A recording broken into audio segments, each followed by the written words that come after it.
Mike, thanks a lot. Next, we're going to talk about the case of Lucy Letby. A new documentary looking at the story of the neonatal nurse will air tonight.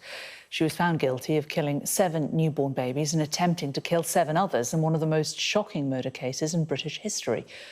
But since her sentence, some campaigners have questioned the validity of her conviction. Well, I'm joined now by Anouk Curry, who's a reporter and producer of the documentary Lucy Letby, Beyond Reasonable Doubt, which goes out tonight. Anouk, good to talk to you this evening. This doco has pulled together a lot of the evidence that's now emerged since the trial, scientific and medical evidence, which differs from what the jury were told, doesn't it?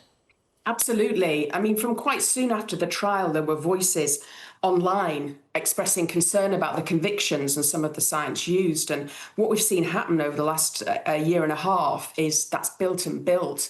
And Lucy Letby got a new lawyer, Mark MacDonald, defence barrister, and he is working with a number of scientists and medics who believe that the science used at the trial and the case of the prosecution was flawed and that they have different interpretations.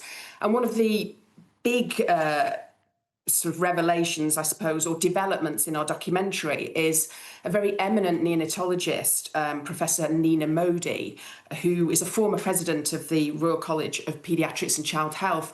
She's gone further than she has before, and she's saying, look, there's an alternative explanation here. These babies were extremely vulnerable and problems went unrecognised with their care, and it was too late by the time clinicians spotted what was wrong. And she says that actually, had they spotted that, some of these babies might have survived. And you may remember that she's part of an international panel with another eminent neonatologist, Professor Xu Li, who found that there were no murders and no harm to babies. That was their view. Now, this evidence, of course, will be very difficult for the families of the babies who died to hear.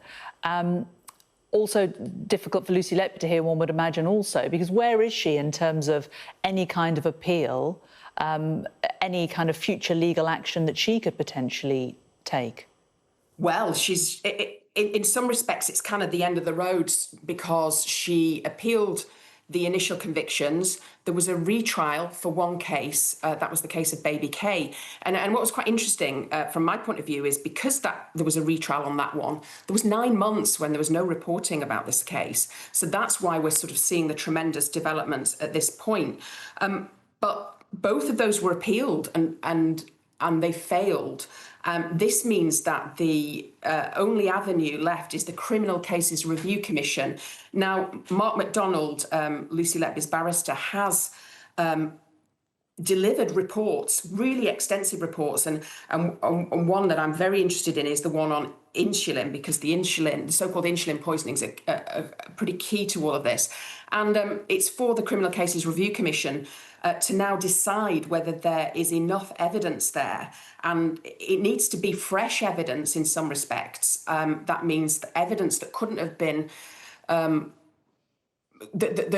not just was not that sort of was not known about at the first trial, I think. I mean, it's not absolutely clear and there must be some scope, but that's for the Criminal Cases Review Commission at the moment to make that decision.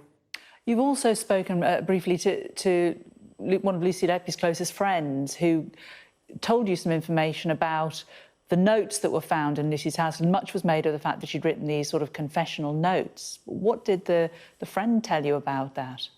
Yeah, it was fascinating meeting Lucy Letby's friend Dawn and hearing what she had to say. And I think she's been very brave in coming forward, and reluctantly so on her part. It's a very contentious case, but she felt that somebody needed to speak on behalf of Lucy Letby.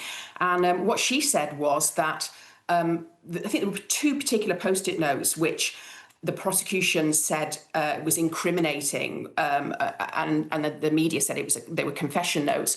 She said, we were taught at school, because she and Lucy Letby were peer support counsellors for other students, and that they were told to write down all their darkest thoughts. So she's saying these things she wouldn't have meant. This was just about getting all of the dark thoughts down on paper, and she feels that that's been completely misrepresented and misconstrued.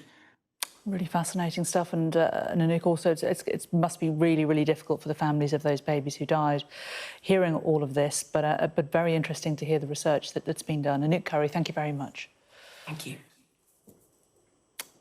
Let's get a look now at